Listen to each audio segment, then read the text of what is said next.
If you are going to attempt to reach out to the working class, at this point you can't do it through the institutions of the Democratic Party, which has made war on workers now for several decades. This is what we've got right now. Kshama says we shouldn't sit this one out, that we shouldn't disengage from the electoral cycle. Okay. Well, then what should we do? This is a moment where I feel like the left should be strategizing about what the best possible options are. The reason we have won, ironically, is precisely because we don't think about it as how do we win in this election cycle. Every election campaign has been how do we actually build the struggle right now. All right, I'm so glad to welcome to the podcast today two guests who need no introduction. We have returning to the podcast, Kshama Sawant, Seattle City Councilwoman, who has just defeated a recall effort against her. Welcome back and congratulations, Kshama. Thank you so much, Brianna. And also joining this panel today, we have Pulitzer Prize-winning journalist, author, professor, Chris Hedges. Welcome back to the show, Chris Hedges. Thanks, Brianna. All right. So first, Kshama, please catch us up on what happened with this recall effort. How did you manage to persevere? Thank you for having me on, and also great to see Chris. Hello, Chris. This has been really a historic victory. This is, and keep in mind, this comes on top of the 3 elections that we have won before defeating the recall. And the reason we were able to defeat this right-wing big business-backed recall is precisely the fighting approach and the determination that we have used throughout the 8 years of our office. And when I say our, I mean Socialist Alternative, my organization, and the working people of Seattle who, together we've built movements and succeeded in winning the $15 minimum wage, the Amazon tax in 2020 in the midst of COVID and the Black Lives Matter protests. And really this recall was not an isolated incident. It is very much, it's not a coincidence that it happened in the wake of the George Floyd protests in 2020. It was part of the reaction by the ruling class, by the right wing against BLM and against protest movements in general. And the reason we were able to defeat it, despite having everything stacked against us, was because from day one, we made it clear what this recall was about. It was an attack on working people having won victories, renters having pushed back on corporate landlords, on the Black Lives Matter protest.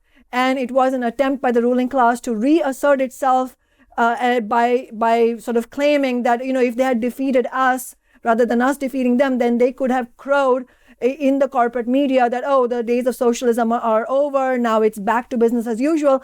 But I'll just end by saying, look, it is anything but back to business as usual. Look at everything that's happening around us. Of course, Omicron is surging, and more people are understanding that capitalism is simply not capable of solving even the most basic of our problems.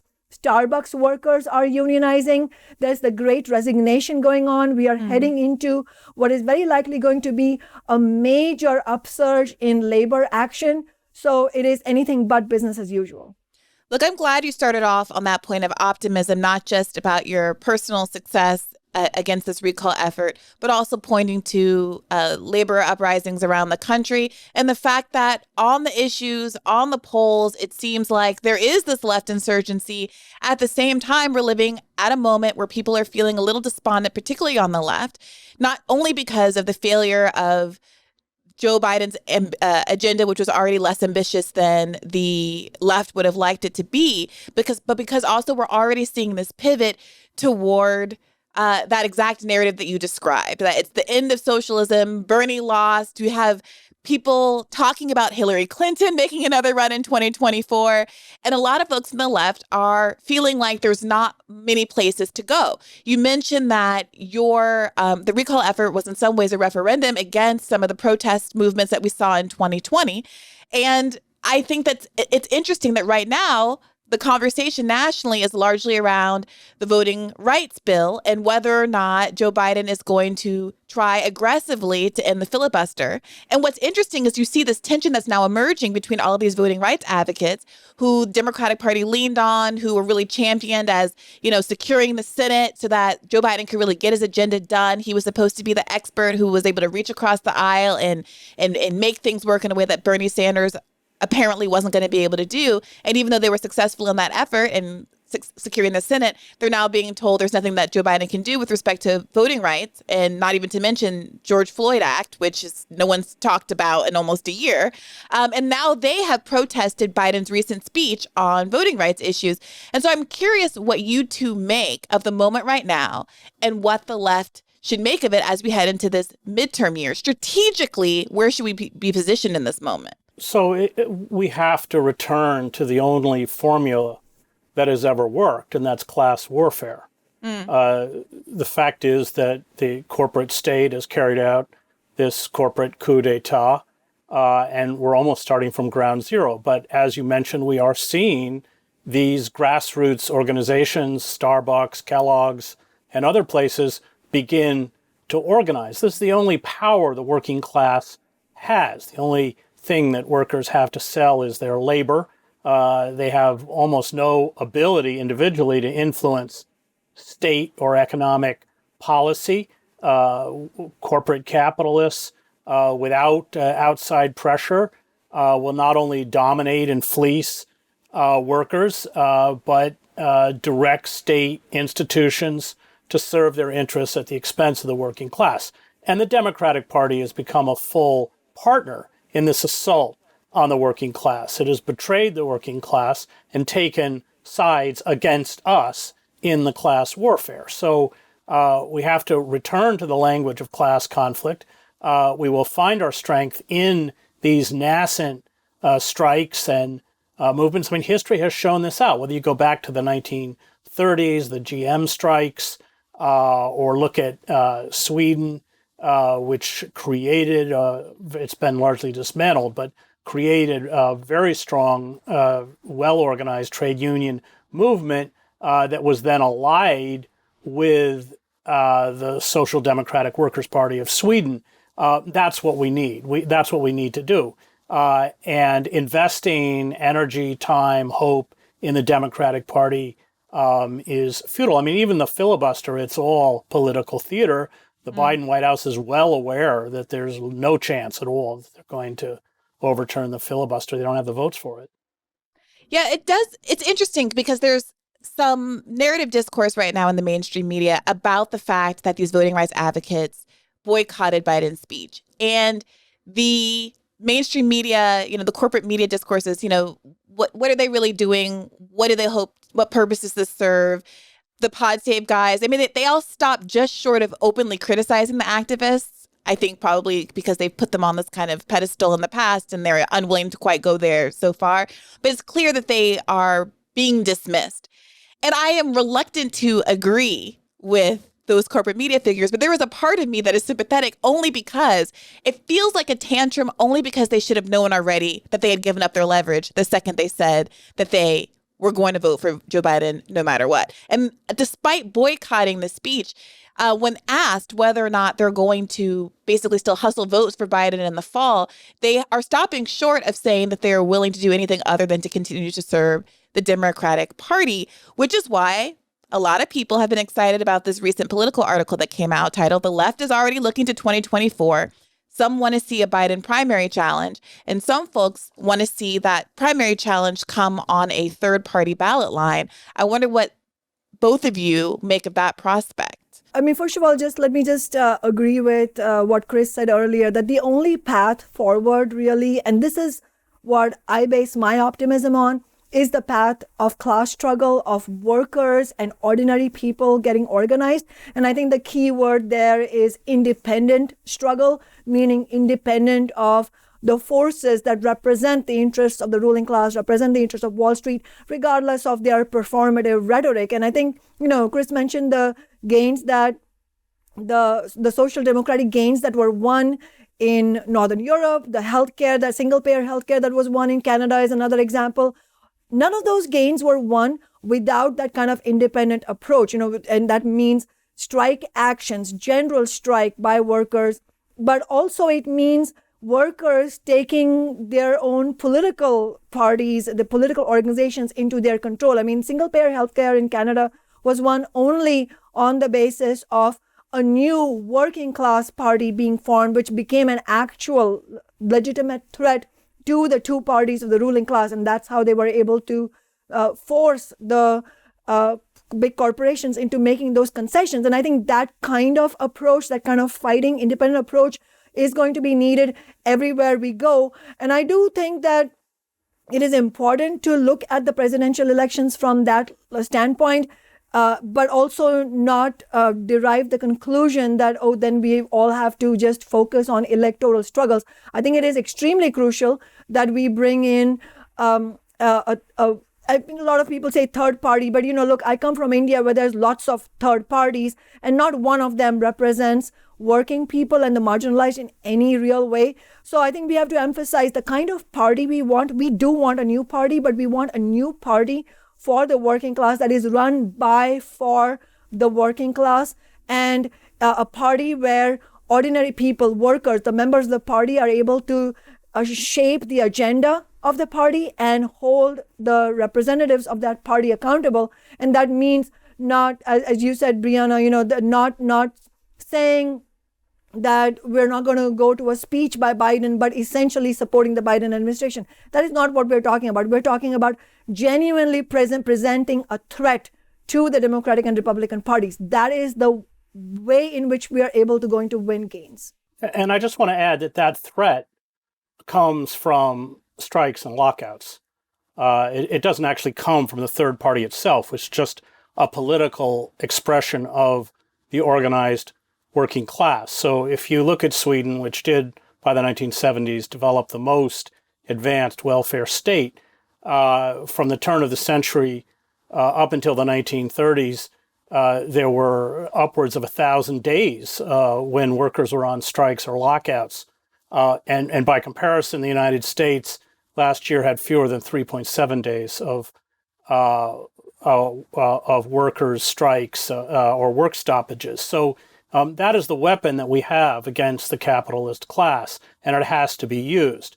It then, once that kind of organized resistance and class warfare becomes effective, then you have to have a political expression of workers' interests. But the idea of just building a third party without that labor militancy is you neuter whatever effort you want. It just becomes a kind of protest vote.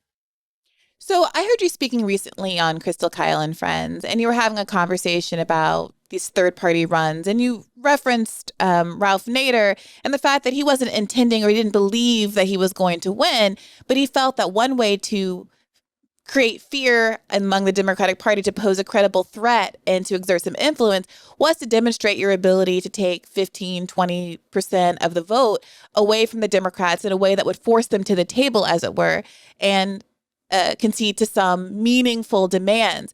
Do you not think that that would be an important or necessary approach to take in the next few election cycles, if not the few election cycles after that? No, I think that it is, but I think without labor organization, it becomes, as I said before, just a kind of protest vote. It doesn't. It certainly, if you can pull significant numbers, yes, it will frighten the Democratic Party. This was always, of course, Ralph's argument, one that I bought. But Ralph was also clear that it had to come in conjunction with labor organizing, labor militancy. And that combination will essentially allow the working class to exert enough pressure to begin to defend and promote their interests. But they both have to be done. And I think up until now, there hasn't been a marriage between the Green Party or third parties and radical militant organizing efforts.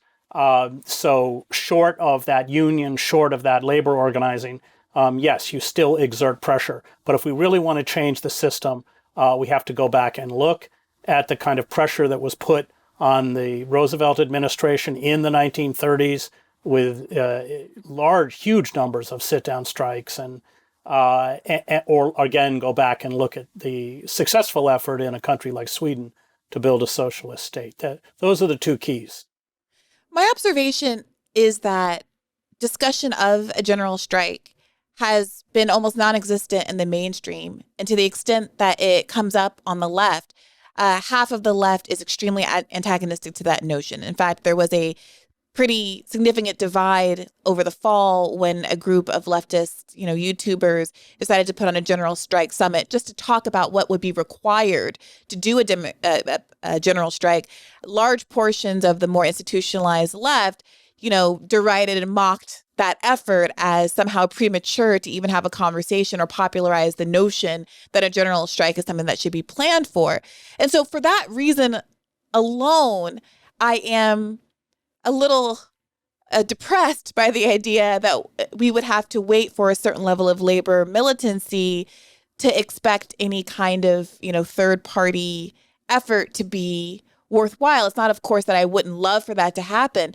But I don't know, Kshama, what do you make of the resistance that seems to exist on the left of even talking in those kinds of not even in terms of a general strike necessarily, but in tying together the labor momentum and telling a story that suggests a trajectory that's upward and growing, as opposed to this kind of cautious tiptoeing that you seem to see from some labor reporters and such that are really hesitant to make more of this moment than perhaps it is? Yeah, I mean, it's hard to, divine what's going on in people's minds, but I think it comes from a standpoint of cautiousness, not wanting to rock the boat, not wanting to be too challenging to the powers that be. And I think that's a non-starter, right? So yes, there may be people on the left, prominent individuals on the left who want to, sort of throw cold water on this idea of strike actions, but it's absolutely worker organizing and militant worker organizing and fight back that is going to be part of what we want if we want a different future for workers, let alone about the climate catastrophe. But when you look at young workers, they are certainly not skeptical of strike actions. I mean, maybe not all workers are thinking about general strike per se. I don't expect that workers at Starbucks are sitting down and reading Teamster Rebellion, but so we should look away from maybe these self-appointed sort of leaders or academic, whatever, intellectual leaders, and instead look at the workers. And what are the workers telling us? Workers are telling us that they are absolutely fed up with the status quo, and that was starting to crystallize before the pandemic, but the pandemic brought everything into such clear focus. And I mentioned the Great Resignation earlier. The fact that workers are demanding that there should be more to life than selling your labor for completely meaningless jobs just so that some billionaire somewhere can make some money. I mean, make a lot of money. The questioning of that fundamental reality of capitalism is the beginning of a rejection of what it has on offer. And that means that workers will start looking for avenues for fight back. And so it's not a coincidence that we've had so many strike actions last year and that we are now very likely heading into major actions in the near future. And it is incredible to see shop after shop of Starbucks saying, we're going to now unionize. We're now going to unionize. Only recently, the flagship stores in Seattle, Starbucks started in Seattle. Starbucks workers in Seattle are starting to unionize. Who are these people? They are young workers. They are workers in their 20s and their 30s who have nothing invested in the current system and are really eager to fight for some kind of change. But I do think that we have to look at this as not as a sequential process. Your question about political party and labor organizing, I wouldn't see those two things as separate. In fact, I think very strong, and this is how we have run every election campaign in Seattle, is with the idea that every election campaign we do run on the left, I don't think we have to, I don't believe that the electoralist route is the right way to go, which may seem strange to people that I'm saying that after having won 3 elections and defeated the recall. But that is precisely why we are saying this, because we don't believe that 1 or 2 elected positions are where it's at. But what we do want to do is provide a way forward for, politically to become separated, to really extricate ourselves from the stranglehold of the Democratic Republican sort of, duopoly. How do we do that?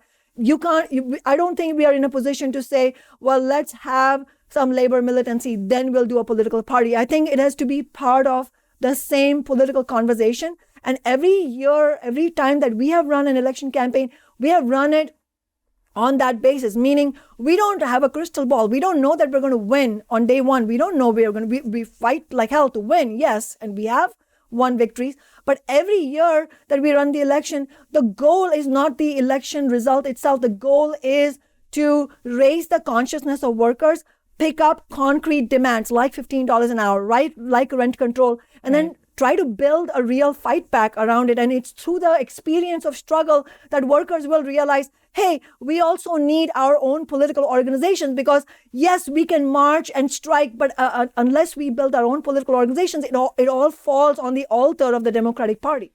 Yeah, that seems very obviously true to me as well, Kshama. You know, I hear the point about how young workers aren't confused about what the stakes are and that there's this growing level of militancy in older workers as well.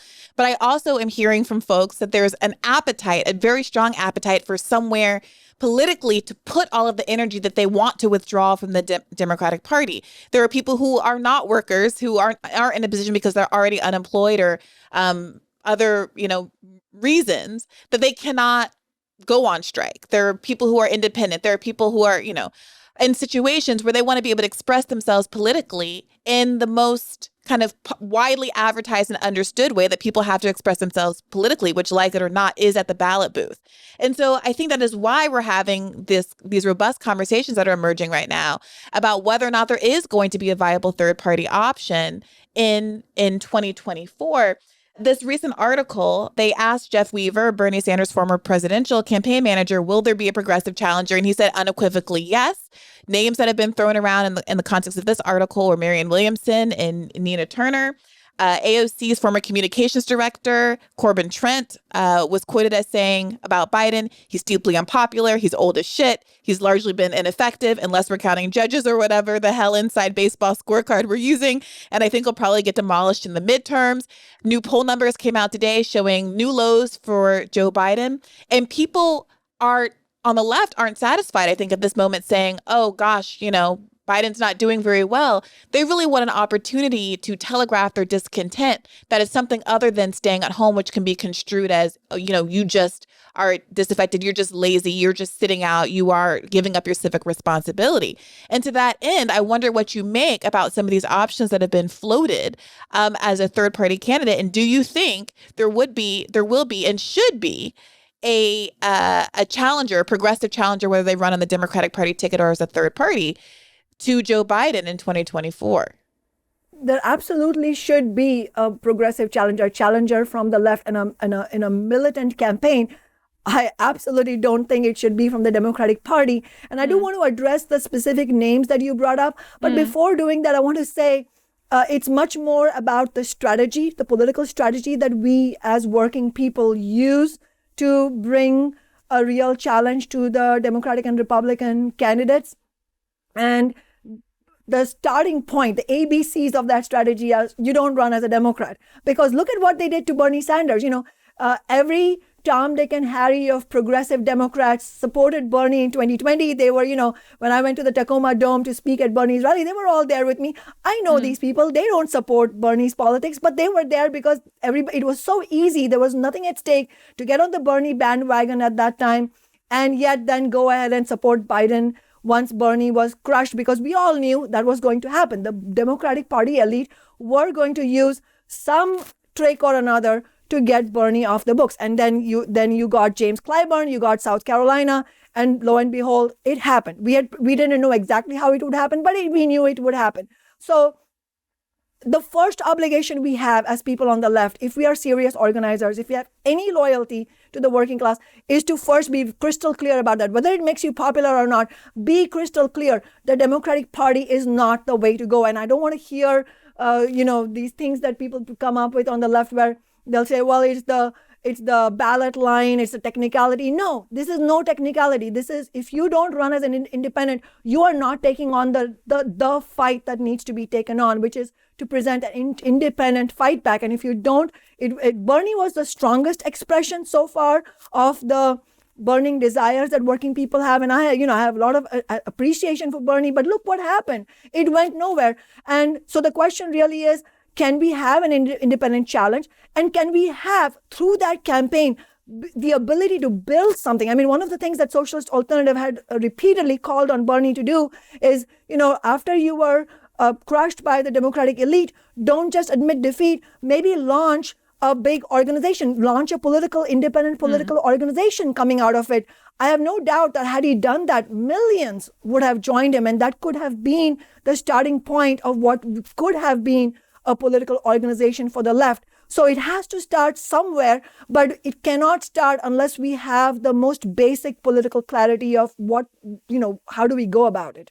Well, do you agree with that, Professor Hedges? Because there is this argument that says, well, Bernie might not have had as much traction and movement energy and been as exposed to as many people if he hadn't run as a Democrat, if he hadn't been on the debate stage, and that the path might be run as a Democrat, but when they start asking you those questions about will you vote for the eventual nominee, do what all of the corporatists did when Bloomberg got in the race and say, it depends if it's Bernie or not, right? So go ahead and say, no, I won't pledge my allegiance to you. Say what Trump said. No, I won't commit to that right now. And instead, go ahead and pursue a third party the way Kshama has just described if you end up being kind of pushed out the way that Bernie was in 2016 and 2020. No, I agree with Kshama. And in fact, Kshama and I were with Bernie the night before the climate march in New York City. This was back in, what was it, Kshama, 2016, I think. It was 2014, actually. 14. And Kshama was pushing Bernie to run as an independent. And it was fascinating to me that Bernie responded by saying, I don't want to end up like Ralph Nader. And what he was really saying is, I don't want to be destroyed by the Democratic Party establishment. So Bernie has always been circumscribed by the parameters of the Democratic Party. He caucuses as a Democrat. And let me remind listeners that Dennis Kucinich, who is a Democrat, was forbidden from caucusing with the Democrats by Pelosi. And then the Democratic establishment redrew or gerrymandered his district to drive him out of the House of Representatives. So Bernie knows the cost, and he doesn't want to pay it. He was campaigning for Clinton in 96. This was after NAFTA, after the 1994 Omnibus Crime Bill. He knows what the Democrats are about. And that's why he will not confront the Democratic Party establishment, because he doesn't want to end up like Ralph Nader. Those are his own words. And let me just go back to the issue of strikes. General strikes are largely organized to bring down regimes. That's what happened in Iran with the Shah. That's what happened in Cuba with Batista. They are economic weapons because, of course, they will cripple the country. But their objective is usually the political overthrow of a regime. And so calling for general strikes is the late stage of the confrontation with power. What we have to focus on are the strikes by coal workers and Kellogg workers and Starbucks workers and Amazon workers, and that's where the energy has to go now, built around very specific economic and labor demands. That's where the energy has to go. So yes, I'm in total agreement with Kshama and I think recent history has borne this out, that being herded back into the embrace of the Democratic Party in this kind of least worst scenario has just progressively made everything worse. So I think the argument isn't that it's the opposite, not that you would be herding people back in the Democratic Party, but that you would go into the Democratic Party herd and then herd them out at the end of the campaign. But granted that you don't like that strategy. Can I just, Brianna, sorry to interrupt you, but can I just say one thing? I think that people who raise that point, I mean, in my view, it is an entirely a hypothetical point, in the sense that the same instincts that lead people to think that, I should run Democrat because then I can get whatever debate, airtime, whatever, are the instincts that tell you not to then say, I'm not going to support Biden. I'm going to launch a political organization of my own. Do you see what I'm saying? I mean, the two go together.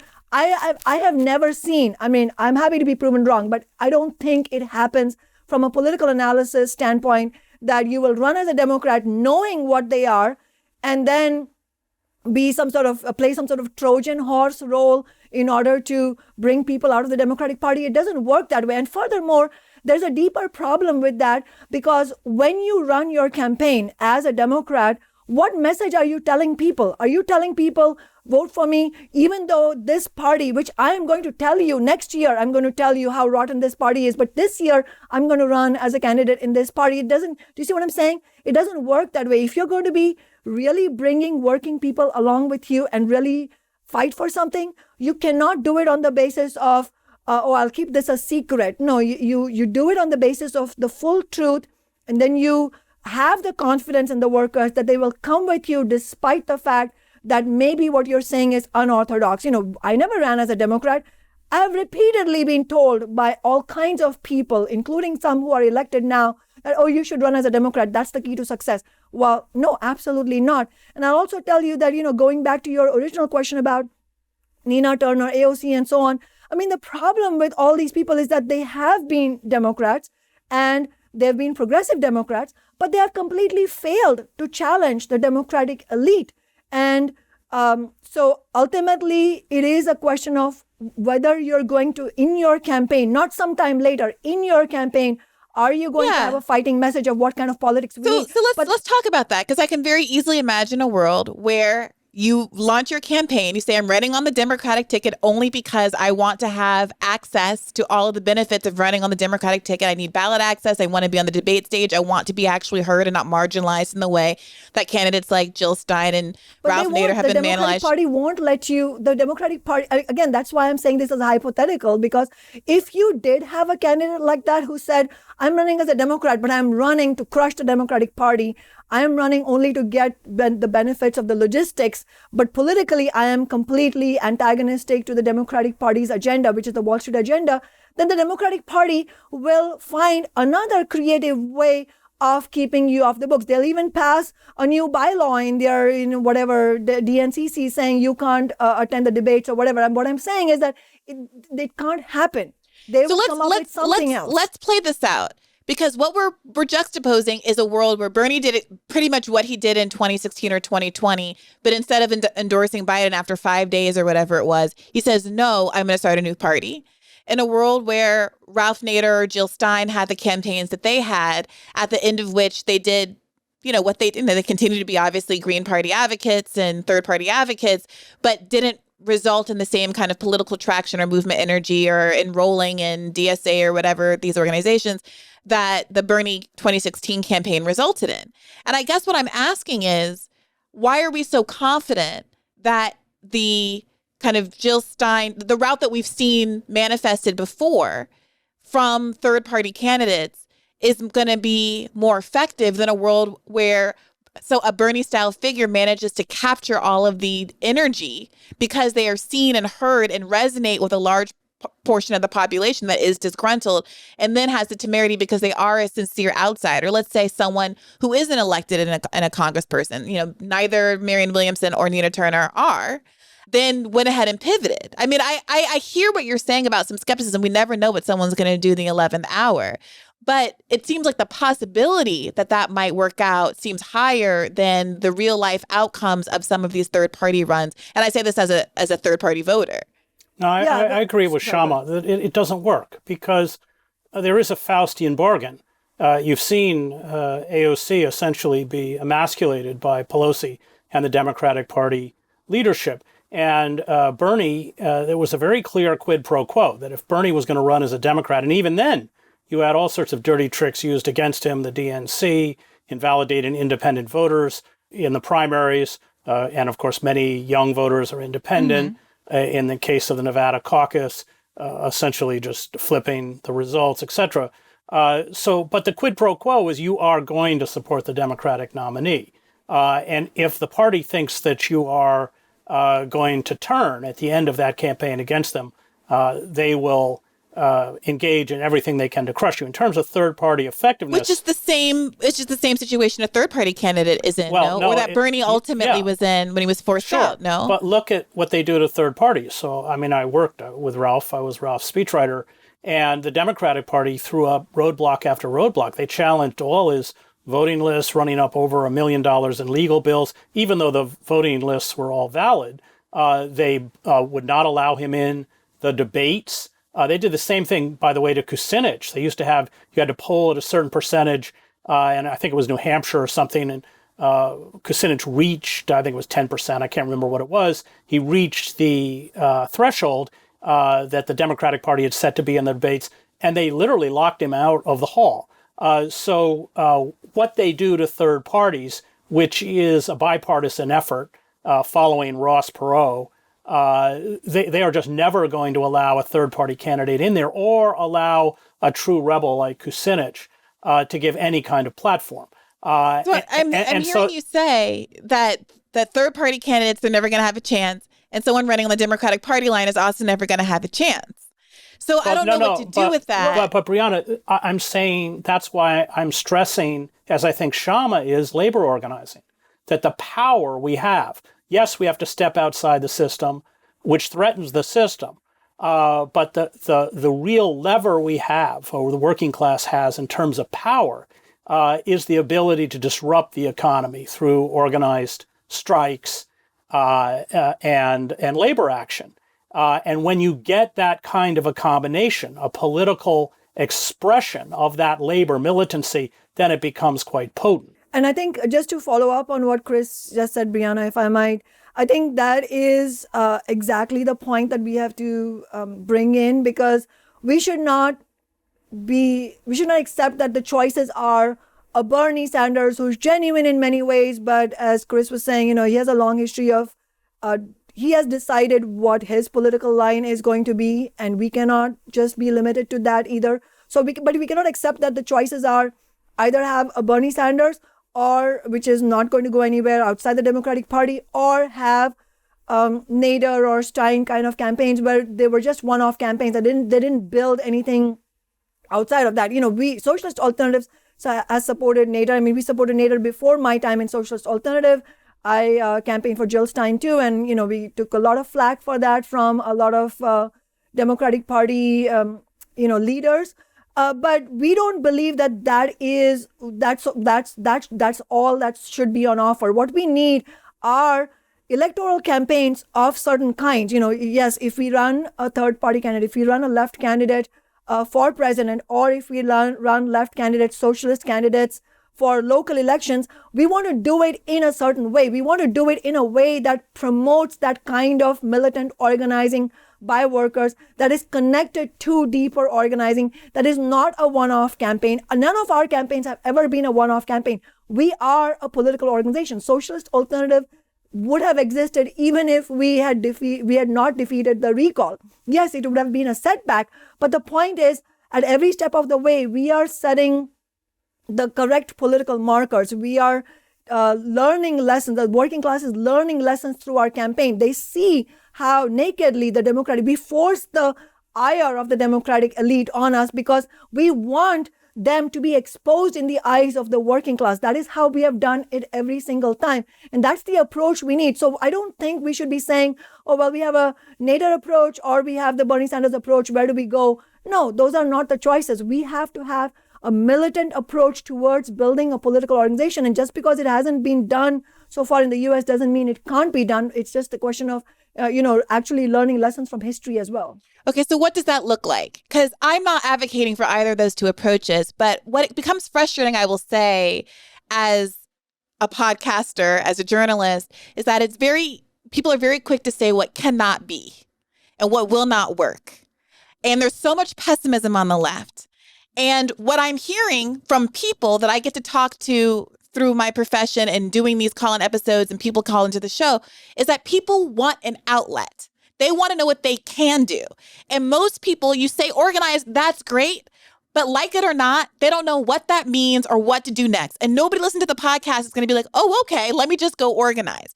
I've had members of labor leaders on this show and asked them literally, what should people go and do? Tell them the website to go to, the organization to sign up with, the place to give money. And there's a lot of shrugging and I'm not sure. I have labor leaders, I have people who come to me and say, oh, can you maybe not put that bit in the podcast because I made a critique of labor leadership and I don't want to get in trouble. This is what I'm hearing. And so it's not that I have lack of confidence in the idea that organizing is useful or the historical precedent of organizing, but I'm looking at the reality that there's all of this energy because we're talking about midterms, like it or not, the media cycle is dominated by these electoral narratives, that we have people actively excited about the idea of a challenge to Joe Biden, who was a feeble and deeply unpopular president, so unpopular that the people are seriously talking about Hillary Clinton throwing her hat in the ring again. People who are Democratic progressive operatives are very openly saying that they think that there will be a progressive challenger. And I want to know at this juncture how to do the thing, how to make that a militant campaign in the way that you're describing, Kshama, or to wed those electoral campaign efforts in a way that supercharges or bolsters or shines a light on or somehow amplifies the labor militancy that you both are pointing out is so important to that effort. Brianna, let me, the problem is the genesis of the discussion. The Democratic Party does not function as a real political party. The base has absolutely no say in who leads it. Correct. That's why people are there's such an appetite for a third party alternative. Well, right now. But you're talking about running within the embrace. Well, no, I'm just asking how it should be done. If you say you don't want it to be a Democrat, fine. But what does it look like for someone not to run as a Democrat, given that there are real impediments in terms of ballot access and having a platform to doing so? I'm not saying anything. I'm just asking for people to help people imagine what that can look like, because there's a reason why people think the best way forward is to do the Bernie approach again, but with a candidate that is more willing than Bernie to bulk the party at the end. That isn't going to happen. I agree with Kshama. And if you look at Syriza, a decade before it took power, it was polling at 4%. The reason that there are so many impediments to third parties is precisely because of the two-party corporate duopoly, which has conspired essentially to prevent any kind of effective electoral challenge. So yes, it's going to be extremely difficult. They're going to throw every impediment they can in terms of third parties, but we're going to have to remain fast. And let me also add, the problem with running as a Democrat is that the working class is fully aware that the greatest betrayal that they have endured has come from the Democratic Party, and in particular the Clinton administration. So in my book, America, the Farewell Tour, I wrote a chapter out of Anderson, Indiana, which used to be a huge center for GM plants. Well, after NAFTA, GM literally ripped down they moved all the machinery to Monterrey, Mexico, and then ripped down the plants and left giant weed-choked lots surrounded by cyclone fencing. And then, of course, Anderson fell into the kind of tailspin that many former industrial centers have fallen into. And I talked to the old UAW leadership, and they said they were never going to vote for Clinton. They're not unaware of who did this to them. So they actually voted for Bernie. But once Clinton got the nomination, they all voted for Trump.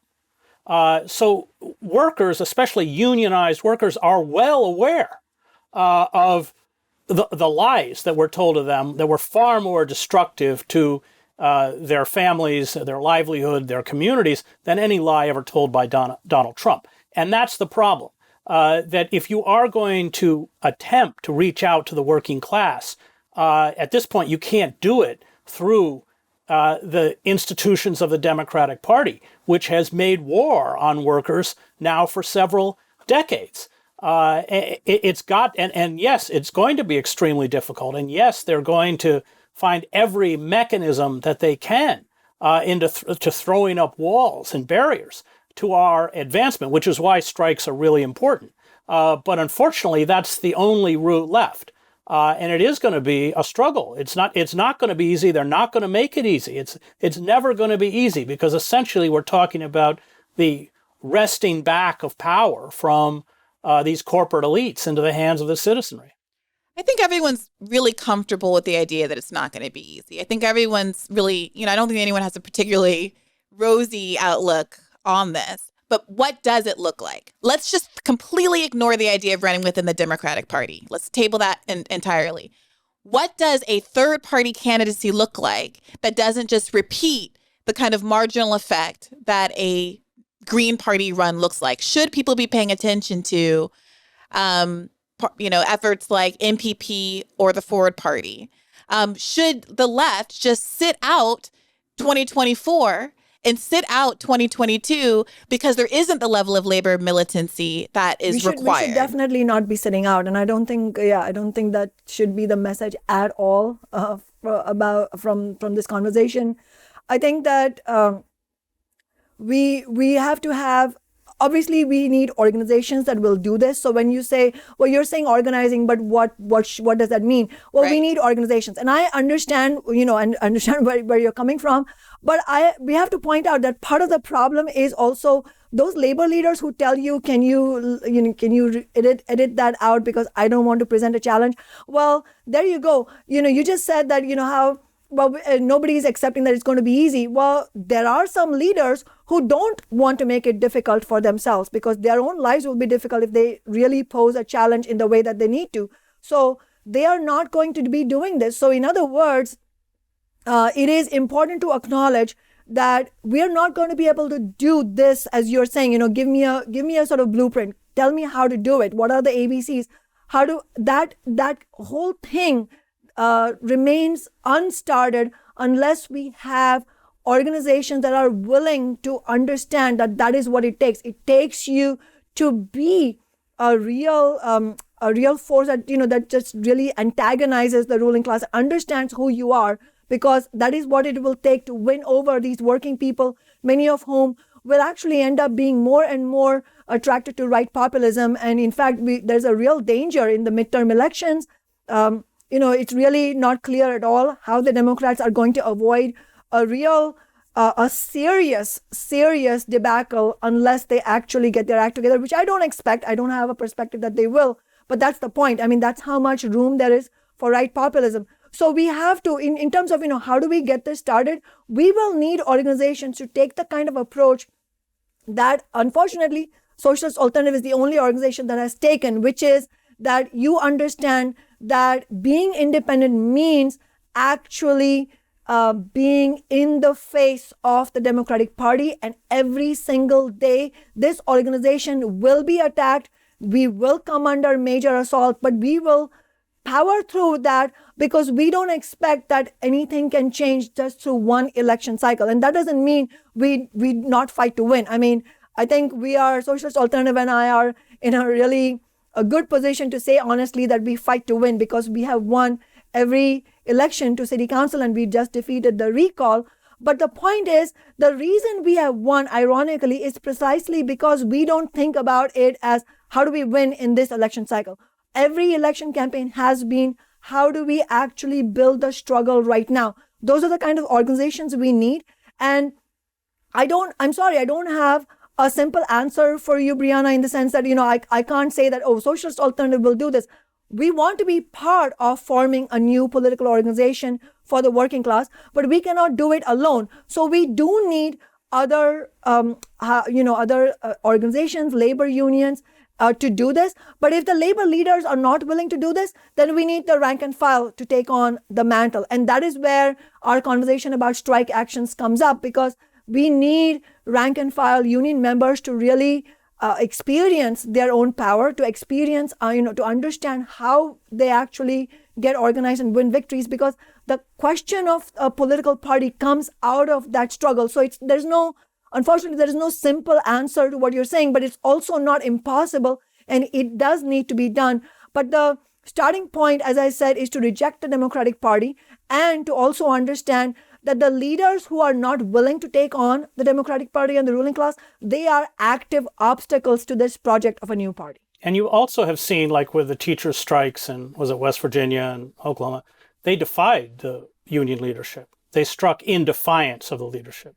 Absolutely. That's a very crucial example. What would you say to a Nina Turner character or a Nina Turner type or a Marianne Williamson type running as a third party in 2024, including potentially on like the forward party line? That it's not about this election cycle. This is the problem with Bernie. I mean, how much money did Bernie raise? It was quite a bit. And where did it all go? Nowhere. We're not going to impose significant change within an election cycle. This is a long fight. I go back to Syriza. It was a 10-year battle before they achieved power.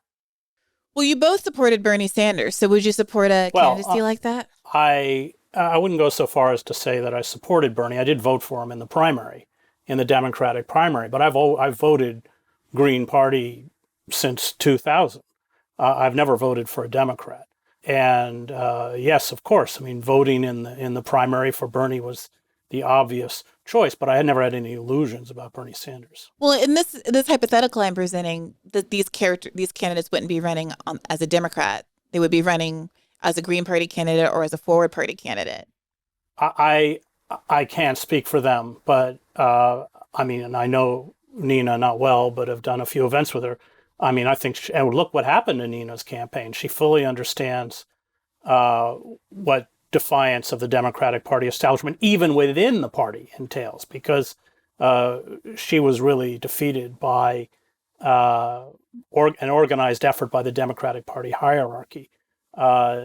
So, yeah, I mean, we have to understand that this hierarchy is deeply hostile to any kind of real change. It's why they selected Biden. Biden's candidacy was a wash. And then they reached out frantically and got Michael Bloomberg. And then that didn't work. And then Obama and the machine essentially got everyone to drop out so that it had to be Biden. But, Biden never had any real support without this kind of corporate money and the power of Pelosi and Schumer, that they're the funnel for this money to the anointed candidates. And they hold it like a big stick over figures like AOC. And they use it. And Bernie knows it. Bernie knows that if he were to defy the Democratic Party leadership, he would no longer be in the Senate, in the same way that George McGovern was turned on by the Democratic Party leadership in '72. And then when he went on to hold hearings on the animal ag industry, they drove him out of the Senate. So internally, they understand how brutal and ruthless the Democratic Party machine is, and that if they're going to work within it, in essence, they're going to have to sell their soul. And if, again, the candidate, like the two that this article brings up and that I'm using as the examples here, neither are elected. Neither of them are in Congress. Right. So But Brianna, this candidate is not going to achieve political power or be elected in this election cycle. And we have to think beyond the election cycle. It takes years to build and organize effective resistance movements. So it becomes, as Kshama said, a vehicle to raise the consciousness. Right. That's what I'm saying, Professor Hedges. I feel like we're a little bit caught in a cycle, because I fully accept that this candidate might not win. I accept that this candidate might flake out at the end. I accept that a candidate who is part of the system might be more likely to flake out. And so I'm presenting, this is what we've got right now. Well, Kshama says we shouldn't sit this one out, that we shouldn't disengage from the electoral cycle. Okay, well, then what should we do? I hear your cautious warnings about all of the things we could trip over. But this is the moment where I feel like the left should be strategizing about what the best possible options are, because we are going to be presented, likely, according at least to this reporting 2 years out, that someone's going to make a run for it. And I would like the left to be able to choose someone that is the best person to make the run, that our goals are clear, even if it's that the person isn't going to win, that they are going to be able to mobilize folks and shift them into an organization, the likes of which both of you are describing, and which I agree is important. But it feels like we're a little bit caught in a circle of saying, yes, I agree that this might not all work, but so therefore we shouldn't make any kind of effort. No, we shouldn't sit it out. So, what are we saying? What do we do with the fact that part of this, to Kshama's point, is electoral? Well, I agree with Kshama. I don't sit out elections. But I think we have to look at the election process as the way Kshama does, as part of a long process. And a process that has goals outside of simply voting. So what does that mean for 2022 and 2024? Affirmatively, what does that mean? I want to pick up your hypothetical, but just on Chris not staying out of elections, I just wanted to point out to your viewers that actually Chris was the first public figure by far to reach out to us. I didn't reach out to him. He reached out to me and said, I want to support your campaign. This was way back in 2013 when nobody was touching us with a 10-foot pole, and they acted like, oh, these are some crazy young socialists who have, where did they come from? and Chris supported us publicly, and that's the kind of understanding we need on the left, that when there are small organizations or groups of individuals who are willing to take on that battle, that we come and stand up for them, just like we have to stand up for Starbucks workers and Amazon workers unionizing. But just going back to your hypothetical for a second, Brianna, you're saying that we seem to be stuck in a circle here. We all agree on all of these things. Okay, but then what? The hypothetical of Nina Turner. You know what? The answer to your question you have already given yourself, because you did that excellent interview on the ground in the last days of Nina Turner's election, when you were interviewing people who came to that church, remember? And you were talking to individuals there who, as it turned out from your question and answer, it was very clear that these were ordinary working people. I think all the people you spoke to were Black working class people who strongly supported $15 an hour, strongly supported Medicare for all kinds of progressive agenda that we would all agree with. And they were all strong Bernie supporters. But you know what? From what you yourself from what your interview pointed out, most of them didn't actually know Nina Turner stood for those things. And that is where it comes down to you. So you want to talk about a hypothetical of Nina Turner running? Then, well, the first thing Nina Turner needs to do is to learn the bitter lessons from why she lost to the Democratic establishment in her election. Yes, as Chris said, the Democratic machinery came hard on her. But what was also missing, what was also a problem, is that she did not actually present the agenda and fight for it. Like, when you're running for working people, even if you're very hesitant to bring up those issues, as she was, they're still going to attack you. See, this is the logic here that a lot of people on the left miss. That just because you don't give full-throated fight for working class demands doesn't mean that the Democrats are not going to attack you. We hear this every time. Oh, Kshama, don't be so provocative because they'll come after you. Well, do you think that if I was a little bit less provocative, they wouldn't come after me? They absolutely would. What would change is not that they wouldn't come after me. What would change is their ability to crush me. So instead, what do I have on my side? It is to mobilize working class support and to make fighters out of them to stand up for our election. So that's what I'm saying. The first lesson we need to learn from the Nina Turner defeat is that it does not help keep the assault from the Democratic Party out if you don't do a full-throated fight for your demand. So instead, her campaign should have been shouting from the rooftops, we stand up for $15 an hour for Medicare for all. The Democratic Party elite and their candidate, my opponent, is not going to deliver those things. Yes, she is Black like I am, but she represents corporate interests. If you're sick and tired of corporate interests, then you should support my campaign, and let's launch this organization for 15 or whatever, as we did. In our first campaign, we launched 15 now. And so even if we had lost, we would have continued fighting on those demands. Kshama, would Socialist Alternative ever run a candidate on the national level? I mean, whether we do or not will depend on what openings there are, and also what our ability is. I mean, we are a relatively small organization.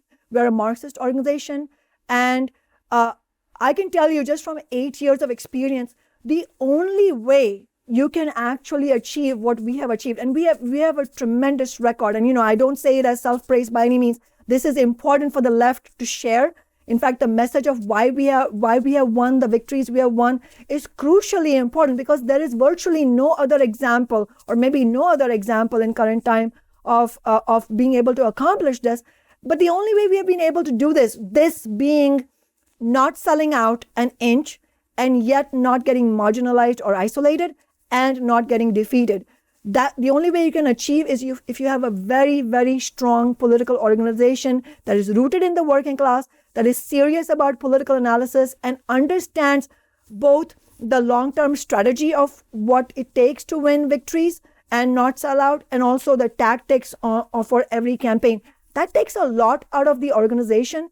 And so we're really not in a position to say right now if Socialist Alternative would be able to do that or not.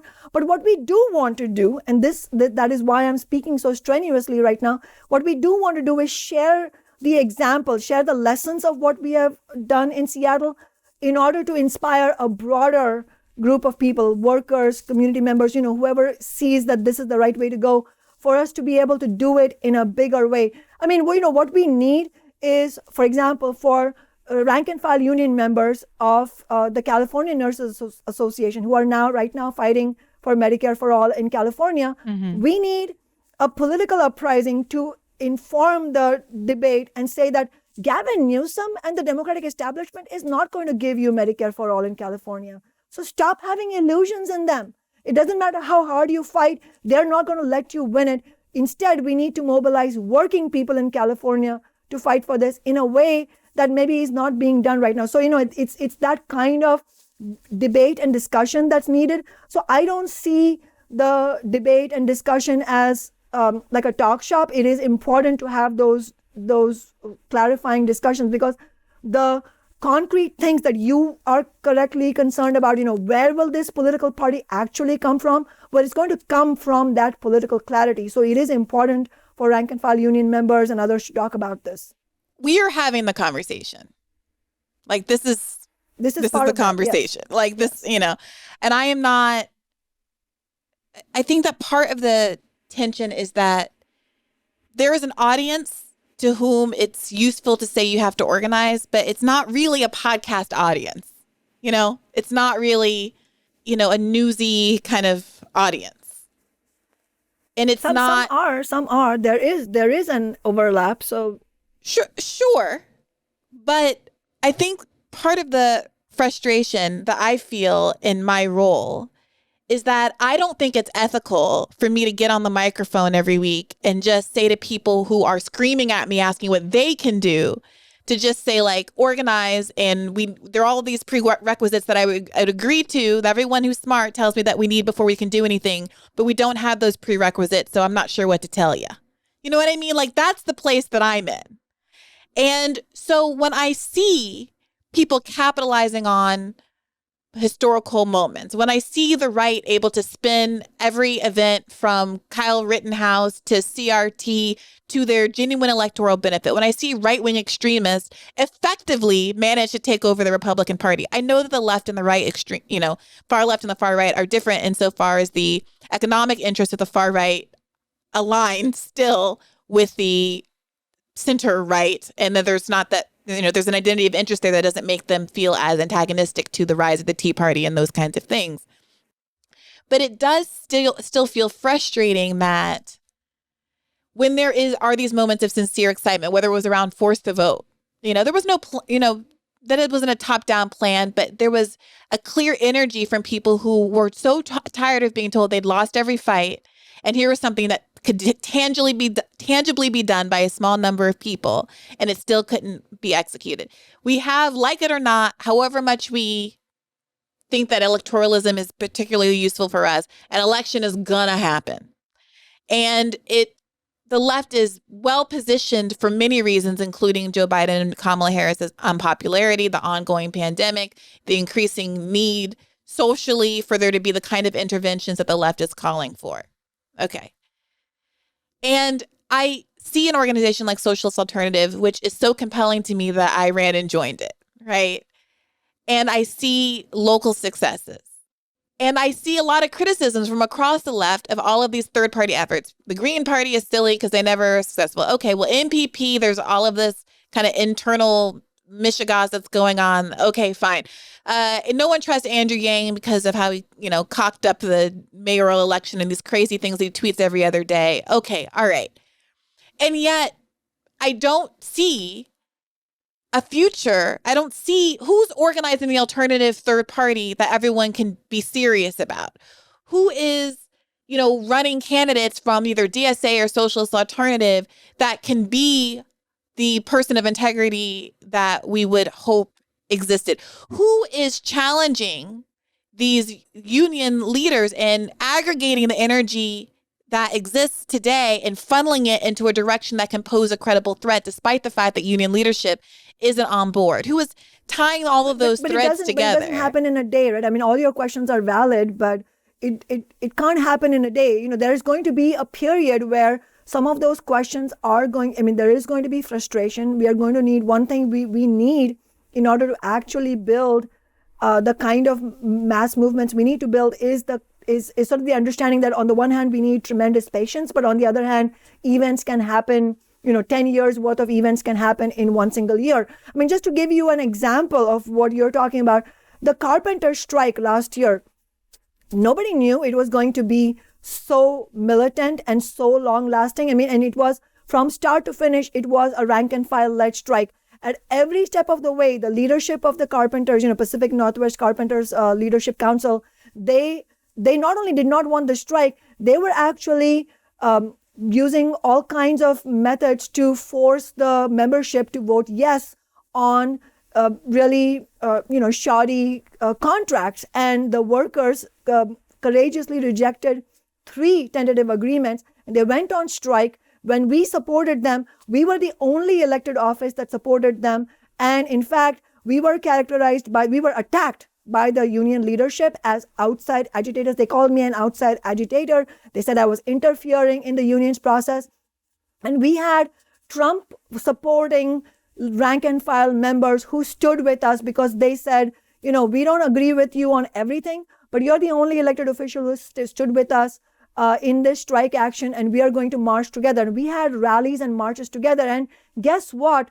A few weeks after we won our election against the recall, we heard that the carpenter leadership has actually been tremendously discredited because of things that have come out, that have been reported now openly. And the whole leadership resigned very soon after we defeated the recall. So, those things are happening. That's an earth-shattering event. Yes, it only happened in the Pacific Northwest, but has such a thing happened in the last 4 decades? No. So what I'm trying to say is that when we read history after it has happened, all of that sounds like major upheavals, major churn in society. But what I'm trying to say is that we are in that moment where that major churn is happening, but not every moment is going to feel like that's going to happen. And there's going to be lots of, victories and setbacks. But at the end of the day, what is important is that we do the correct thing. So even if let's say, I don't believe we should sit out the elections, but let's say we don't have an effective left candidate. Okay, it's not the ideal thing, but yes, that could happen. And so what?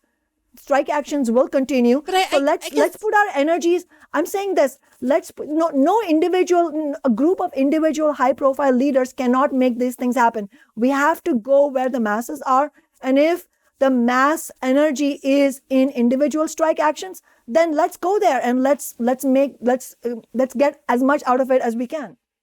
I'm hearing a tension though between you saying earlier that these things have to happen in tandem, that it's useful for the organizing efforts and the electoral efforts to happen in tandem, and a kind of unwillingness to engage in a conversation about how to best set up the electoral potential of this moment. No, Brianna, I don't agree. It's not unwillingness on my part. What I am trying to say is speak the truth, meaning Socialist Alternative from day one has argued we need a new party for the working class. At every step of the way, you have heard us say we need a new party for the working class. But we also don't pretend that we alone can do that. Do you see what I'm saying? Well, but it's not you alone. That feels like a little bit, no one's putting that, I'm certainly not putting that on Socialist Alternative's shoulders. Yeah, but that's the point. Who are the other leaders who are willing to do that? That's why I'm pointing towards labor unions, because labor unions have that kind of base, the broad base in the working class where we could actually make this happen. But we need those rank and file efforts. I don't think it is sequential in any way, but I also think that it may be that much more of this militant action will happen, and through that a bigger mass, a much wider clarity about what we need will emerge. I can't predict how it will happen. Is there any indication that either of you have that there is energy among labor leaders to support the creation of an alternative party to Republicans and Democrats? I mean, Kshama may have a better sense of that. I don't see it. I think the problem is, especially with the established unions, national unions, the leadership has been bought off. Trump got these figures. They live very comfortably. They're in the pocket of the Democratic Party. And I think that, as Kshama mentioned, with the carpenters' strike, or as we saw, going back to my own reference to the teachers' strikes, part of the effort is to remove the traditional labor leadership and replace it with people who will actually stand with the working class. And I just want to throw something in because a lot of your listeners may not be aware that the force, the corporate leviathan that has set its sights on destroying Kshama Sawant is Amazon. And they've failed. And they bought off the entire Democratic establishment in the city, and they poured a lot of money into the recall effort. So what she was up against was certainly one of the most powerful corporations in the world, and she's won. Yeah. So, and in fact, on that, we have, our data, and also it was reported by GeekWire and other media that on the one hand, as Chris was saying, Amazon Corporation, the executives, the billionaires, they've been, it's naked class battle where they're on one side, we are on the opposite end of the spectrum. But some of the people who were the most prominent among our supporters and donors are Amazon workers, Starbucks workers, Microsoft workers. And I don't just mean the baristas, who of course supported us. I'm talking about the well-paid tech employees. There are articles, there are at least 3 articles I read about Microsoft tech workers and Amazon tech workers strongly supporting our campaign against the recall. So they're taking a stand against their bosses. So this is extremely remarkable. Yes, it's a small thing. So we need this to be on a much more gigantic scale. Yeah, I appreciate that, and that it might take many, many, many years. I would love to have a sense of what to do in the interim and how to maximize politically these elections that are going to happen in the intervening years before the structural organizational needs are in place. We have to run candidates on the basis that Socialist Alternative ran. So yes, we have to do that. And it's not that DSA has not run those candidates, but we have not seen that kind of politics where DSA is able to have a certain sort of guideline of what their elected officials should do and holding them accountable. I mean, AOC ran as a DSA candidate, and look what she's doing. I mean, the squad, they are among the progressives in the Democratic Party. The fact that they were elected shows the churn in society, the turmoil in society, and that there is a demand for a progressive direction. But at the same time, they have not posed a challenge to the Biden administration, to the Democratic elite, to Nancy Pelosi. So what we need right now is for example, one part of the answer to your question is we need major discussions inside the DSA right now on exactly this question. And that is one of the reasons why myself and many other SA members, we have joined DSA, because we want that kind of debate. In fact, last night at the Seattle DSA membership meeting, we had a debate on why we won the recall and why other progressive candidates lost their elections in November. And they specifically used the strategy of hugging themselves to the woke progressive Democrats, and they lost. So we had a frank discussion on it, and it was uncomfortable for some people, but that's part of what I'm talking about. So that I don't see that as a talk shop. I see that as an essential component of getting to the point where people understand that this is the strategy you need. And then with this strategy, we can run other candidates, but it's also a question of running those campaigns rooted in the working class. So in other words, let me give you a concrete example. If SA was running a candidate this year in Seattle, we would absolutely be marching on the streets for the Starbucks workers who are starting to demand unionization. We would be marching with the Uber and Lyft drivers who are now under attack with a proposed statewide ballot initiative by Uber and Lyft corporations to undermine the victories that they have won. If we were running a candidate in Michigan, we would be with the John Deere workers, same with wherever, Nabisco, Kellogg's workers. In other words, my point is that what the left needs right now is not only the candidates, but it matters what kind of candidates, what kind of campaigns. And so we need a real political discussion on what that should look like and how and what it means to be rooted in working class struggle. What does accountability mean? Why is it that 100 socialists have been elected and yet I'm the only one who takes only the average worker's wage? And holds myself accountable in a way that no other elected official does so. Like, let's have a conversation about that. Is it about personal characteristics? Yes, to some degree, yes, but primarily it's about political strategy. I mean, that's a little bit, what I maybe clumsily was endeavoring to do.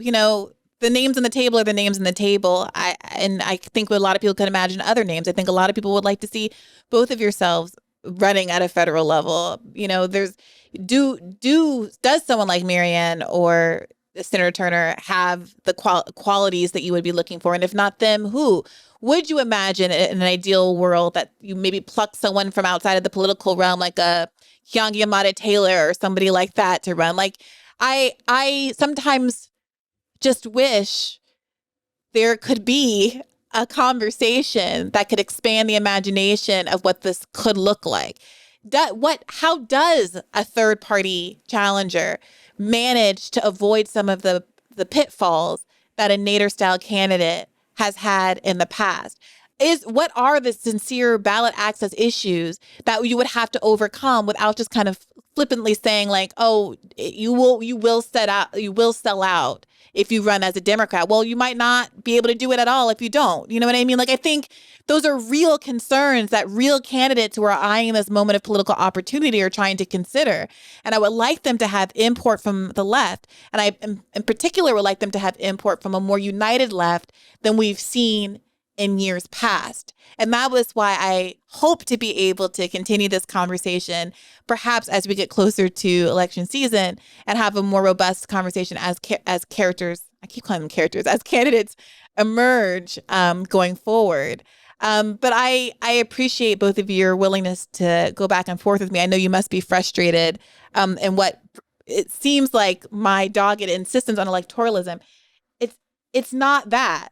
But it's that sometimes, so often, I talk to everybody and everyone's captured. Like, I agree with you. I agree with everything that's been said and everyone's saying it. But also every single group is captured. But Brianna, not everyone's not saying it. That is, I feel like... no, but in the context of this podcast, I mean... yes, among the three of us, yes, everyone is saying it. But I don't think that's what's reflected in what you're saying. I mean, I completely, I'm fully compassionate and understanding of what you're saying. I'm not rejecting in any way. But what I am saying is that a big part of the way forward, like tell me which way to go, a big part of that is that clarification.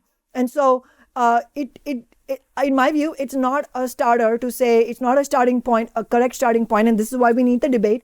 It's not a starting point to say, well, there are well-meaning people who want to run on the Democratic Party ballot line, but... Or not, or on a third, I want to be really clear. I'm not advocating for anybody to run on the Democratic Party ballot line. But you said that as an example, so that's what I'm saying. But there you go. That is the kind of discussion we need to have, that no, that doesn't work. And this is not about being sympathetic to individuals who want to run. This is about the working class agenda. How can we win the maximum for the mass of working people who are being exploited and oppressed by the system? Our obligations and loyalties have to be to them, not to an individual Nina Turner or whoever, or me either. That's the question. So in other words, we have to do our best in the coming days, and Socialist Alternative certainly wants to participate in this discussion about what kind of campaign the left should run. What should that new party look like? How did Socialist Alternative win such unprecedented victories in Seattle? I mean, that's a part of the serious conversation as well. And on that basis, can we start talking about a new party? Can we run candidates like we ran in Seattle on that basis, where we, the working people of America, are able to hold them accountable? And then in addition to that, if a Nina Turner ran, then we have to have an approach of not feeling sorry for her or some other individual. And I'm not saying that you're saying that, I'm just saying that it's not about her. It's about what she is willing to do in order to represent working class interests. So in other words, we're not going to stop her from running, but what we should do is obviously have a friendly approach. And I've spoken alongside her. I really admire, I know she has shown tremendous courage. And as Chris was saying, she really was attacked by the Democratic establishment in her election. But the question is, can the working class, can organizations that represent working class interests go to Nina Turner and say, if she's running, that, hey, we need you to run your campaign in this way. Will you stand with us in full-throatedly calling for Medicare for all, whatever, that's a starting point. And are there opportunities for the left in midterm season this fall, or are we just as impotent as the voting rights activists that are standing there saying Biden is bad all day? I'm frustrated with Biden, but there's no real mobilization around that moment. No one willingness to withhold one's vote. The way they demobilize, let's call it the liberal class, is by saying it's not what Biden represents. We all know what Biden represents. But you vote against what you fear or what you hate, which is the return of a demagogue like Trump, or worse, somebody like Mike Pompeo or Tom Cotton. In America, you don't vote for what you want. You vote against, or you vote against those you hate on both sides. Mm-hmm. That's really it. And that's been a very effective strategy at emasculating the liberal class and the left, because the fears are real. I mean, who wants Mike Pompeo as president? And it's essentially an election cycle after election cycle neutered the left. Right. So, I mean,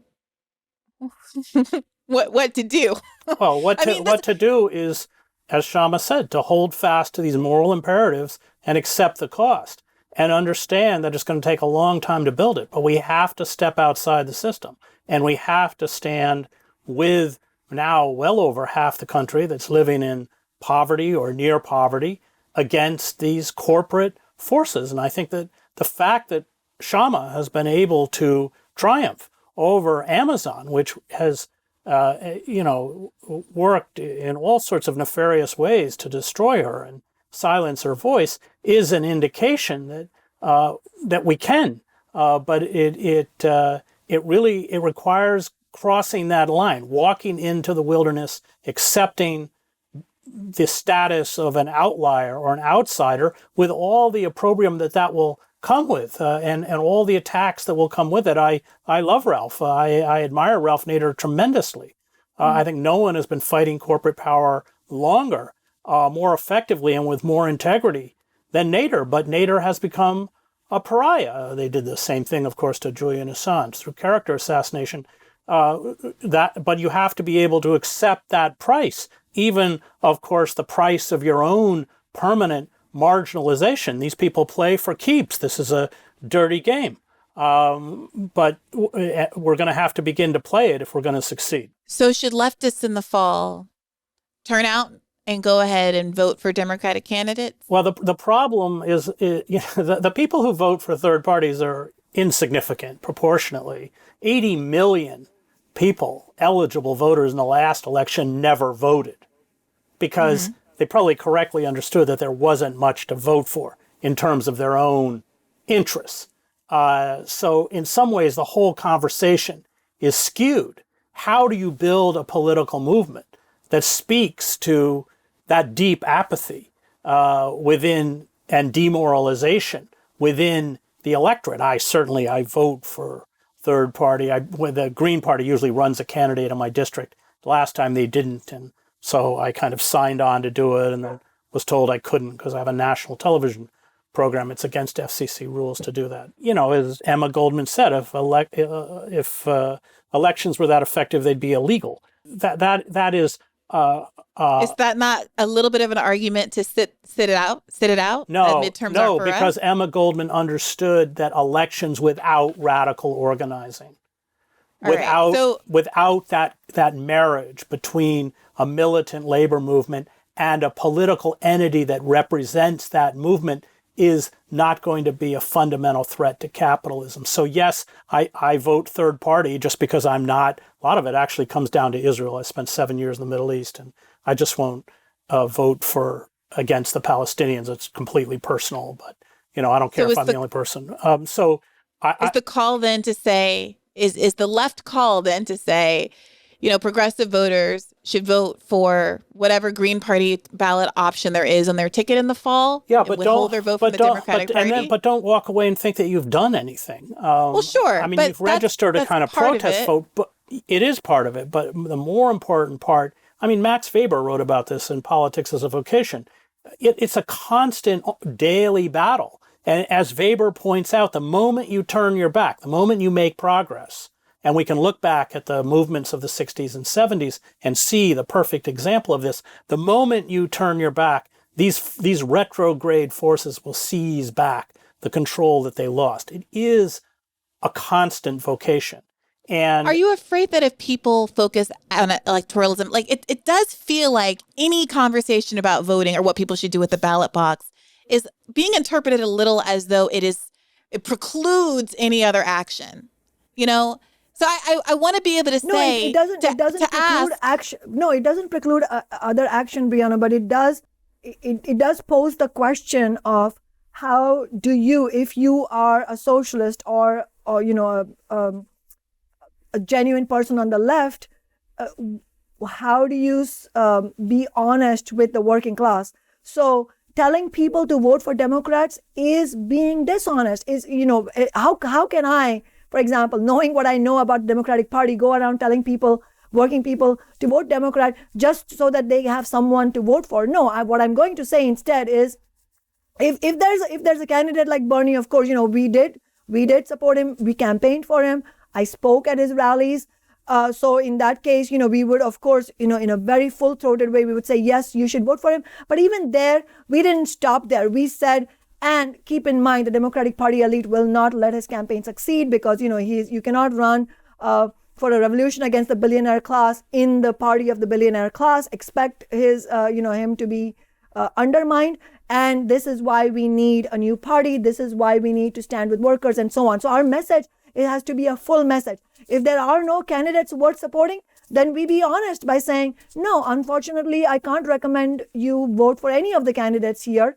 If there is a case for a vote against a Trump-like candidate, then we will do that too, because we don't want to provide any fodder for the right. So there's no a generic way to answer the question you're asking. It has to be answered on a case-by-case basis. But you did just answer. The answer you just gave was people should not vote for these milquetoast Democratic candidates. They should vote for whatever progressive person is on the ballot line, Green Party or whatever. But it depends on whether there are those third party candidates that do represent a better agenda. I mean, that's not happening all over the place. Sure. In the cases where that's happening, fine, we'll look at that and we'll talk about that. But what I'm trying to say is I can't provide a generic one size fits all recommendation. Depends on what is happening in those cases. As I said, we may even call for a vote against a Trump-like candidate, even if we don't particularly like the Democrat, because if we see that's a lot at stake. But that it will take us a lot to be able to say that. It's not a usual thing by any means for us. My point is that it depends on what kind of electoral race you're faced with. But saying that there is nobody worth voting for is not the same as sitting it out. That is pointing out truthfully. I would agree. It's pointing out truthfully that no, none of these candidates stand for you. Instead, we need some alternative. That doesn't mean we have an answer for that election. Okay, fine. But if that doesn't make you happy, I don't know what to say. I mean, that is how it is. Well, I'm thinking of who's listening, and I hear the frustration from folks who are, I don't know, like they don't know what to do. Like people don't have options. Most people aren't in unions because that's the country we live in. Most people are not going to be able to unionize before midterms or even 2024. I want all the things that you say, but I am also cognizant of the fact that the average listener has exactly one way they feel comfortable and have typically exercised their political voice.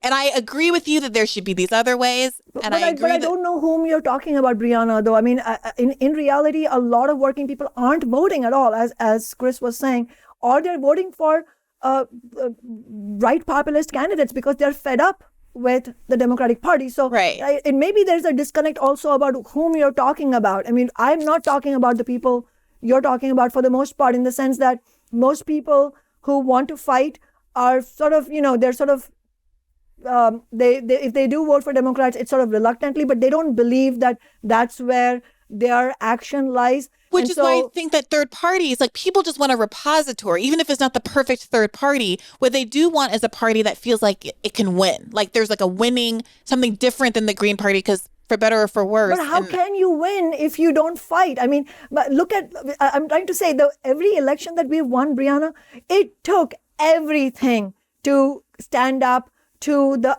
just the relentless assault from the Seattle ruling class, from big business, from corporate landlords. You can't just do it. You can't just present a winning electoral strategy just like that. It will require such phenomenal organizing, and it will require, first of all, a political understanding of what it takes to stand up to such forces. I mean, can you imagine what kind of political clarity it took for Socialist Alternative to defeat a $1 trillion corporation like Amazon repeatedly? And, we defeated them in 2019. We defeated them and won the Amazon tax in 2020, and we defeated the recall again. But that doesn't happen out of nowhere. It happens because Socialist Alternative is such a strong political organization. We're not big, but we are politically very strong. So a concrete thing for your listeners who might be looking for what to do, well, check out socialistalternative.org, because genuinely joining a strong Marxist political organization like Socialist Alternative is precisely the thing that you need to do, to find, to have an outlet for your political leanings, because it is a political organization that exists beyond elections and that is actually providing a way forward for all of these concrete questions, including a new party for the working class. And I appreciate that advice, and I second it. I do feel sometimes like the same criticism that we're lobbying at DSA, why won't they mount, why is there not a DSA candidate that's going to come out for president? But that's not the problem with DSA. No, I don't agree that it's the same thing. Socialist Alternative has shown through practice. We have won 4 elections, Brianna. Right. And this wasn't going to be a critique of Socialist Alternative. It's not a critique. It's not a critique, but I am actually criticizing. I'm saying that DSA has won far more elections than we have. But where do they have a candidate like we have shown in Seattle? So it's not about numbers of electoral campaigns. It is about the kind of electoral campaign. If we had one electoral campaign, for example, for Congress of the kind that Socialist Alternative has run, that would be enough to galvanize the left. We don't need many. In fact, I don't agree that we should have many, because that is not the way to go. That is like a sure shot way to get candidates who sell out. We need a discrete number of campaigns that the left can rally around, can really mobilize around. So if we had one candidate like that, one campaign like that, it would completely change the political conversation in the midterm elections. Will there be such a candidate? I don't know. That's the question. I think what Kshama is saying, that you need candidates who are willing to stand fast with the working class and pay whatever price has to be paid. I would agree. Which may mean their own defeat and marginalization. But that is the secret to building a movement, and not to buckle under pressure. And because they are going to come at us with everything they've got. And in order to advance politically, we've got to have figures that will draw a line that they won't cross. And if they're taken down for those positions, they will accept that, but they won't abandon those positions. That's how you actually build an effective resistance. And can you think of any figures like that? Nader, Ralph, he didn't sell out. Right, but going forward, presuming that he's not planning another run. No, he's not. But I'm not. But Ralph didn't sell out. He did not sell out the working class, and we will look back. And neither did Debs. I mean, look what they did to Debs. He was polling 6%. Wilson threw him in prison. They play for keeps, Right. and if you're not willing to pay the price, then don't run. Because but today, especially, do you see any figures like that on the horizon? I mean, Kshama. I think Howie Hawkins. He comes out of the working class. He's a union guy. They're there. I mean, they're always there. But they're never going to get any traction through a corporate media. They're going to get completely blanked out, and if they are mentioned, they're going to be ridiculed. but that's we're almost starting from zero. I mean, what percentage of American workers are unionized? 11%, and I think it's like 5 or 6% are public union. Guys, this is bleak. Yeah, I gotta admit, I'm depressed now. Like I'm ready to quit politics and pivot to a pop culture podcast. How can you be depressed this time? Yeah, I mean, it's going to be hard, but it has never, support for unionization has never been as high in our lifetimes as it is now. We have never seen the numbers of workers go out on strike actions as we have seen in the last 3-4 years, starting with West Virginia. This is the time to be optimistic. There's a lot of things to be depressed about, not to mention the climate catastrophe. Yes, but we are much better positioned now than before, but none of that is automatic, which is why, the best antidote to that depression is to call out the people who are failing us. So when labor bureaucrats fail us, you call them out. I can't. I can't anymore. You have to. All I do is sit on this. I can't. Like I'm like. No, not you. I don't mean you personally. I didn't mean that you personally. I just mean on the left. This is what we need to do. Our main task right now is, in addition to participating in the actions that are coming up, because I cannot invent a strike action. Participating how? If there is a strike action in your city, go march with them. That's. I thought we were getting back to this electoral conversation about which there's no commitments to do anything one way or the other. It seems. But that's the thing. I don't think that what we're saying is a lack of commitment. I mean, it's a question of being honest about what it will take, and we are talking about what it will take.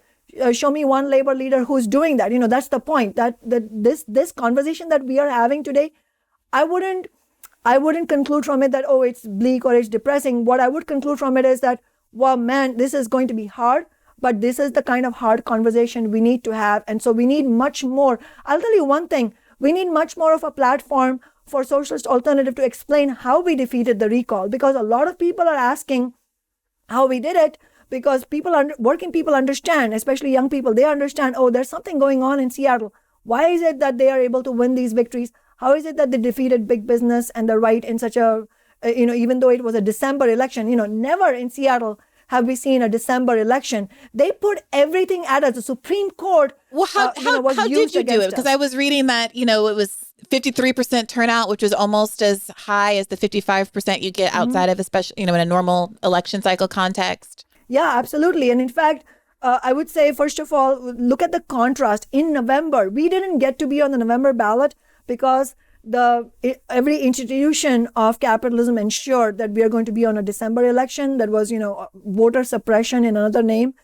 And yet what happened was that in December, we defeated the recall despite everything stacked against us. And yet the woke progressive Democrats in November lost their elections to conservative, anti-homeless, pro-police, fear-mongering candidates. Now we have a mayor who's come out of that whole sort of theme of fear-mongering and anti-worker and anti-homeless. We have now 4 people who represent that trend on the city council, and the woke progressives have, diminished in numbers to a certain degree. So the reason we were able to win and the woke progressives lost is the exact opposite of the conventional rule book for politics and electoral campaigns. We did not go on the defensive. Even though it was a recall campaign, we did not go on the defensive. We ran an offensive campaign. At the same time that we were fighting against the recall, going door to door, and when there was the Delta surge, we were tabling outside grocery stores and so on. We had to contend with COVID restrictions as well, which we did in a very disciplined way. What we did was campaign for rent control alongside saying, people, you should vote no on the recall, because we did not make it a referendum about me. The right wing and big business, they wanted to make it about me and my personality. We said it has nothing to do with that. It has everything to do with the interests that Kshama represents, which is the working class. And in 8 years, she has made it very clear which side she's on. Another reason we were able to win, in addition to going on the offensive, is making it crystal clear from day one, this is a right-wing big business-backed recall campaign. It is part of the attack against Black Lives Matter. Again, we never made it about me. We made it about what the actual issues were.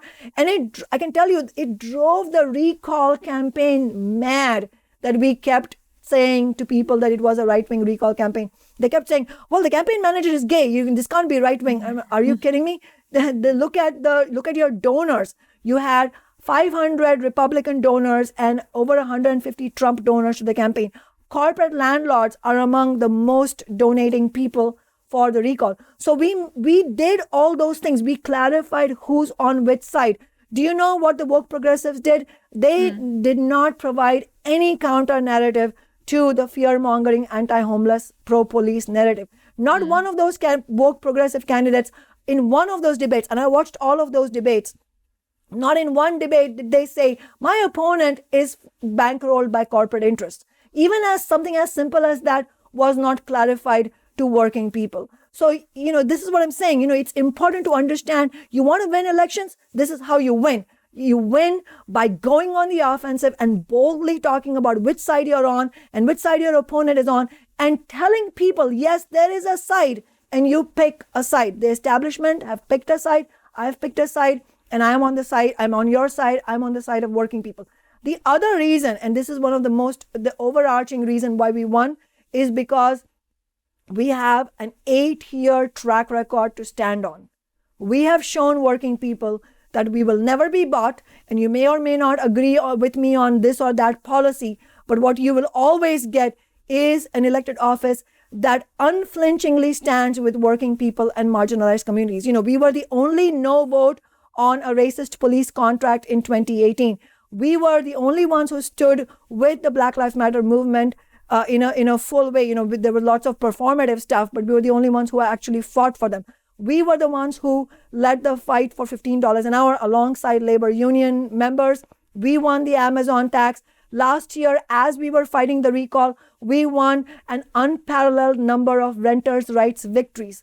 All of this is changing people's lives in a material way, and they are excited to fight. Every time I go into the grocery store, people will come up to me and say, that 6-month notice for rent increase that you fought for, that is actually helping me and my children. What can I do to get involved? And I tell them, this is what you do. You join us in the fight back. That is how you build a campaign. We need a bigger platform to share this message, because the corporate media sure as hell is not letting me talk about what I'm saying here.